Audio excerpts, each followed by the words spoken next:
खासदार सुप्रिया सुळे या काल कोल्हापूर दौऱ्यावर होत्या। यावेळी पत्रकार परिषदेत बोलताना त्या म्हणाले की निवडणुकीत आश्वासन दिले होते, जनतेनेही तुम्हाला मोठा कौल दिला, मग निर्णय घ्यायला मागे पुढे का बघता, अशी मागणी खासदार सुप्रिया सुळेंनी सरकारकडे केली। दिल्लीसमोर मुजरा करणारे वाघ कसे, असा सवाल करत राज्यातील कृषी विभागातील घोटाळ्याचा पेनड्राईव्ह संसदेत सादर करणार असल्याचं त्यांनी सांगितलं।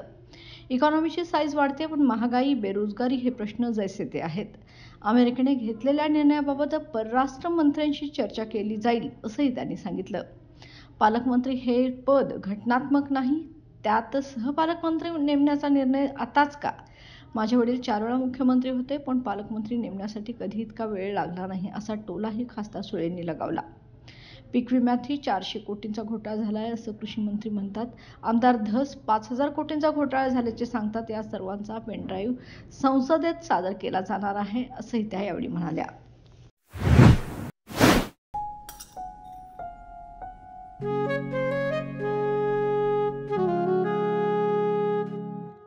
बाबा, आज येताना बासुंदी घेऊन या ना।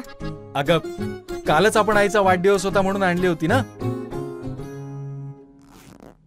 ऐकलं, गोकुळची बासुंदी पुन्हा खावीशी वाटतेय। खरं सांगू, मलाही खावीशी वाटतेय। पुन्हा पुन्हा खावीशी वाटणारी गोकुळ बासुंदी।